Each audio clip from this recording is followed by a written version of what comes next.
The effects of resistance training in healthy adults and body fat percentage, fat mass and visceral fat, a systematic review and meta-analysis.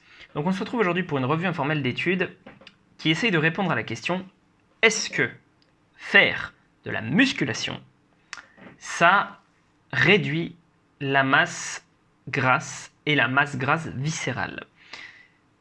La réponse va vous étonner, non, je plaisante, la réponse est oui, et c'est déjà pas mal comme réponse parce que pendant longtemps on a un peu dit que non, il n'y avait que le cardio qui était efficace, etc. Bon là ils ont pris 58 études, ce qui est beaucoup pour une méta-analyse dans nos domaines.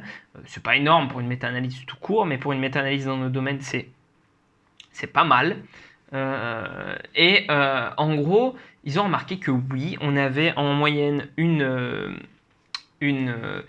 réduction de la masse grasse de 1,4%, ce qui n'est pas énorme, hein, mais ça reste quand même une réduction, et 55 kg, 0,55 kg, donc 550 grammes de grosso modo de réduction de masse grasse en faisant de l'entraînement de musculation. C'est pas énorme, encore une fois, mais ça reste quand même mieux que rien. Et donc du coup, avoir une combinaison peut-être cardio et entraînement résistant, c'est plutôt pas mal pour la masse grasse et pour en particulier la masse grasse viscérale. Viscérale, en fait, c'est celle qui est autour des organes. La masse grasse viscérale, elle est bien moins bonne pour la santé parce que du coup, elle va pouvoir... l'inflammation en fait qui est dégagée par cette masse de gras là va directement se répercuter sur les organes. Or,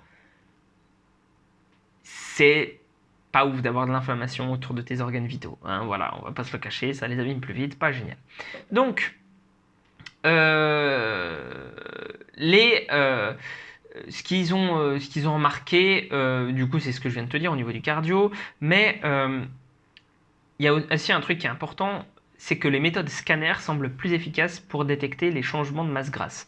Ça, c'est un peu une sous-conclusion, mais c'est hyper cool que ça arrive un peu plus aux oreilles des chercheurs. C'est-à-dire qu'il y a plein de chercheurs qui disent on a mesuré la masse grasse avec des systèmes de déplacement d'air, avec des systèmes d'électro...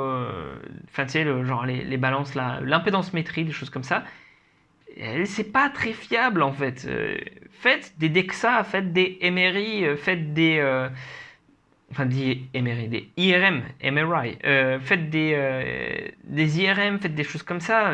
Faites pas, s'il vous plaît, ou alors de l'ultrasonographie, c'est bien l'ultrasonographie aussi. Bon, c'est en fait des méthodes de visualisation, de scan, etc.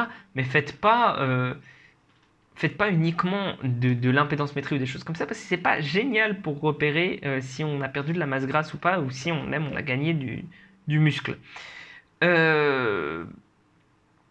C'est pour moi, voilà, c'est dans l'ensemble ce qu'il faut retirer, basiquement, enfin, d'un point de vue pratique, c'est ce que j'ai déjà dit avant, je relis mes notes, hein, c'est pour ça que j'ai l'air d'être hésitant, mais en fait, grosso modo, ce que je dirais, c'est ce que j'ai dit juste avant, c'est si tu veux perdre de la masse grasse, combine les deux. Voilà.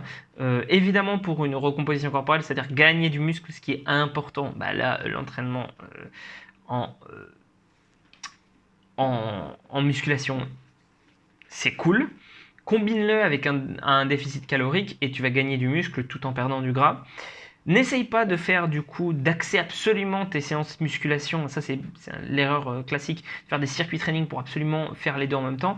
Vaut mieux faire les deux de façon séparée. Enfin, quand tu es débutant, tu peux faire un peu tout ce que tu veux, mais quand tu commences à être un peu plus avancé, muscu c'est muscu, cardio c'est cardio. Voilà, et puis sur ce, prends soin de toi et on se retrouve pour une prochaine vidéo.